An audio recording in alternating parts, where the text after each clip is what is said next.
اتنا سنجیدہ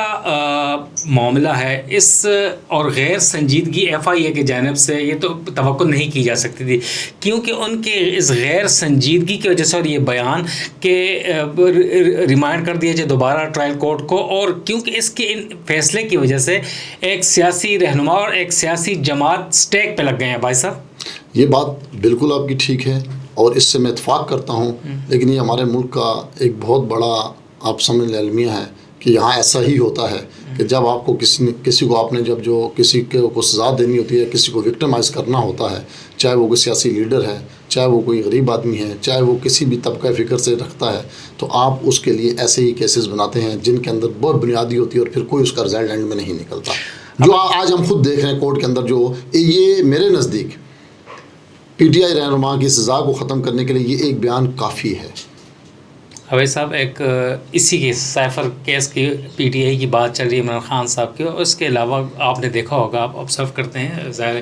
جس پیشے سے آپ کا تعلق ہے، کہ گزشتہ رات دیر گئے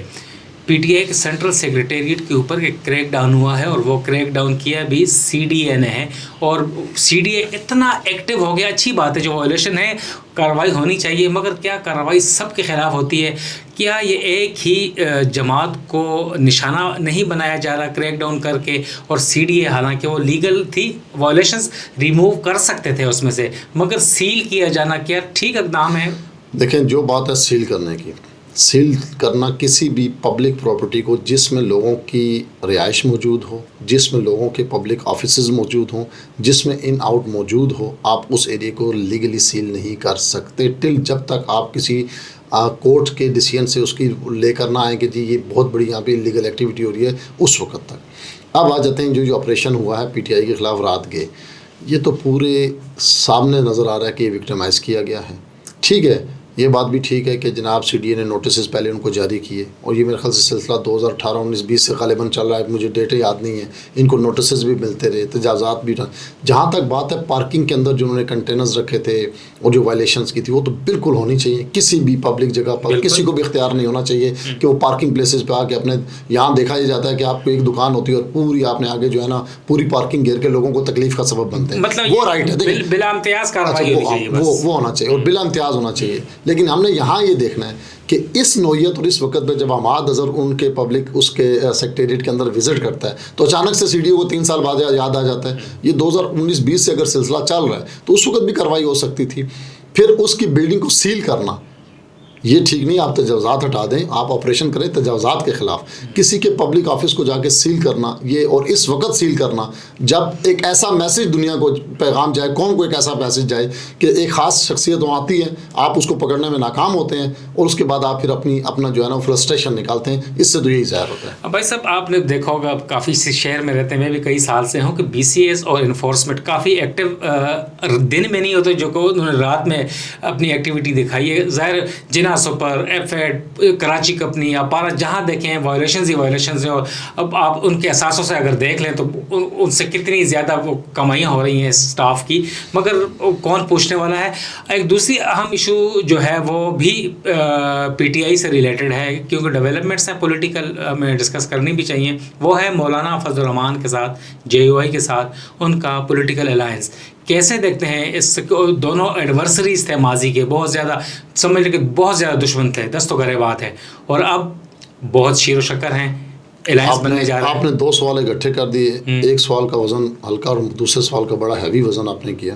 میں پہلے اس سوال کا جواب دیتا ہوں کہ ہمارے پورے ملک کے اندر یہ جو اتھارٹیز بنی ہیں، چاہے وہ کے ڈی اے ہے، چاہے وہ ایل ڈی اے ہے، چاہے وہ ایف ڈی اے ہے، پی ڈی اے ہے، سی ڈی اے ہے، آر ڈی اے ہے، کوئی بھی ہے،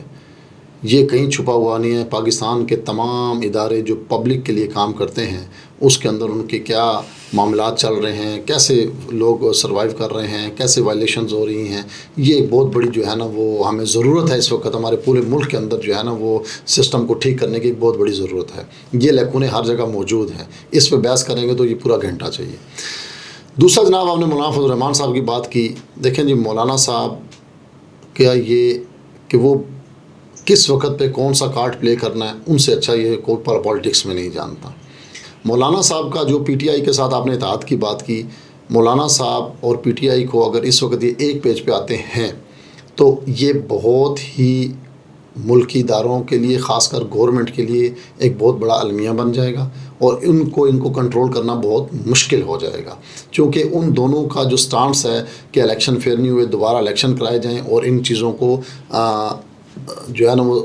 بہتر انداز میں فارم 45 والے فیصلے کیے جائیں، تو یہ ایک بہت بڑا ایسا کڑوا گھونٹ ہے جو شاید ریاست اور حکومت کو نگلنا بڑا مشکل ہو جائے گا۔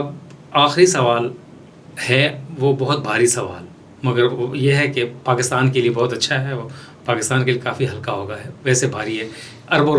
ڈالر کی بات ہے، اربوں ڈالر کی، 10 ارب ڈالر کی یقین دہانی کروائی ہے اور وعدہ کیا گیا ہے یو اے ای کی جانب سے۔ وزیر اعظم شہباز شریف نے گزشتہ روز یو اے ای کا ایک روزہ دورہ کیا ہے، اور پاکستانی پریس ریلیز میں نہیں، وہاں کی یو اے ای کی پریس ریلیز میں 10 ارب ڈالر کی سرمایہ کاری کی جانے کی خوشخبری سنائی گئی ہے پاکستان میں۔ کیسے دیکھتے ہیں اس کے، اور کون کون سے شعبوں میں ہو سکتی ہے؟ ہمارا جو ملک ہے نا اس وقت، اس کی پوزیشن یہ ہے کہ کہیں سے بھی سرمایہ کاری آنی چاہیے، یہ ملک کے لیے بہت ہی ضروری ہے، لیکن مسئلہ کیا ہے کہ انہوں نے جو کمٹ کیا ہے،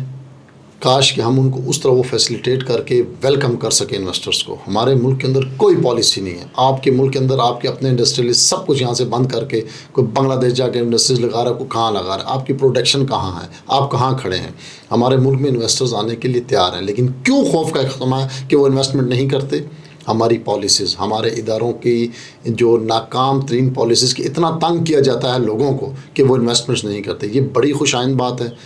لیکن میں پھر یہیں یہ دعا کروں گا کہ کاش ہم پوری دنیا میں ایسی پالیسیز لا سکیں کہ پوری دنیا کے انویسٹر پاکستان آئے۔ پاکستان کے اندر انویسٹمنٹ کی ضرورت ہے، لوگوں کو روزگار ملے، اور یہ ایک بڑا پازیٹیو سائن ہے یو اے کی جانب سے اگر انہوں نے قدم بڑھایا ہے، اور حکومت کو بھی چاہیے کہ ان کو اتنا فیسیلیٹیٹ کرے، ان کے لیے روڑے نہ اٹکائیں کہ ان کے پروجیکٹس کے دوبارہ وہ یہاں پہ انویسٹمنٹ کرنے سے توبہ کریں۔ اکثر ہوتا ایسا ہی ہے، ورنہ ہمارے ملک کے اندر جتنا پوٹینشیل ہے، اگر چاہیں تو ہم نے ہمیشہ انویسٹر کو ڈسکریج کیا ہے، اس کو پریشان کیا ہے۔ فارنر انویسٹر کو چھوڑیں، ہمارے ملک کے اندر ایک بندہ اگر ایک فیکٹری لگانا چاہتا ہے تو اس کے لیے ہم نے اتنا لینتھی پروسیس اور 10 محکموں کے NOCs ڈال دی ہیں کہ اس کو وہ سرکاری محکموں کے چکر لگا کے وہ تھک جاتا ہے، وہ کہتا ہے یار چھوڑ دو اس ملک میں انویسٹمنٹ، میں کہیں باہر چلا جاتا ہوں، وہاں انویسٹمنٹ کر لیتا ہوں۔ اب آپ دیکھیں کہ کئی پاکستانیوں کی بلین آف ڈالرز، دبئی میں آپ کی 12 ارب روپے ڈالر کی جو ہے خالی پراپرٹیز نکل آئی ہیں۔ یہ کون لوگ ہیں؟ پاکستانی ہیں نا۔ اگر ان کو اپنے ملک میں سیکیورٹی فیل ہوتی، ان کے ملک میں کتنی اچھی پالیسی ہوتی، کیا یہ لوگ باہر جاتے پیسہ لے کر؟ نہیں جاتے۔ یہ صرف ایک دبئی میں نکلا ہے، پوری دنیا میں آپ جا کے دیکھیں پاکستانیوں کی کتنی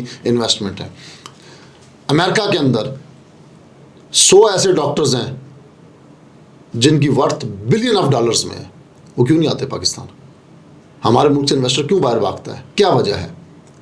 یہ کس نے بنانی ہے پالیسیز؟ کس نے ان کو سیکیور کرنا ہے؟ کہ ہماری ناکام ترین پالیسی، ایک کلرک ایک انویسٹر کو اگر کوئی پرمیشن لینے چلا جاتا ہے، وہ اس کا رویہ اور اس کے ساتھ جو سلوک کیا جاتا ہے، وہ اس سے کہتا ہے اس سے بہتر ہے کہ میں کہیں باہر جا کے انویسٹمنٹ کر لوں۔ آپ کی انڈسٹری، آپ کی پروڈکشن سب ختم ہوتی جا رہی ہے، اور ان ممالک میں جاتی جاتی ہے جن کو آپ کہتے تھے کہ ان کی اوقات ہی کوئی نہیں ہے، آج وہ کہاں کھڑے ہیں۔ آپ کی انڈسٹری کتنی زیادہ کینیا میں موو ہوئی، بنگلہ دیش میں آپ کی کتنی زیادہ انڈسٹری موو ہوگی، چائنا میں آپ کے انویسٹرز چلے گئے، آپ نے کیوں؟ آپ نے ان کو پروٹیکشن نہیں دی۔ تو انویسٹمنٹ پاکستان میں آنی چاہیے،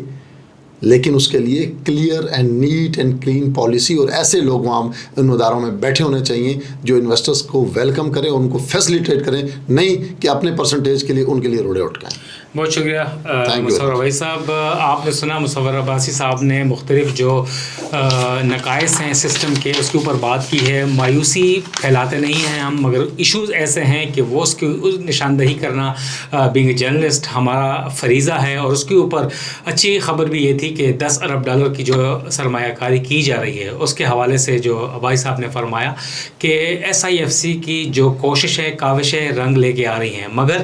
جو سسٹم کی خرابیاں ہیں، نقائص ہیں، انہیں بھی دور کیا جانا چاہیے۔ سہولت کاری کے لیے اور سرمایہ کاری کے لیے ایک ون ونڈو آپریشن ہونا چاہیے غیر ملکی سرمایہ کاروں کے لیے، اور اس کے ساتھ ساتھ ملک کے اندر کے جو انڈسٹریلسٹ ہیں، سرمایہ کار ہیں، انہیں بھی راغب کرنے کے لیے کہ وہ پاکستان میں سرمایہ کاری کریں، ان کے لیے بھی مراعات کا اعلان کیا جانا چاہیے، تاکہ پاکستان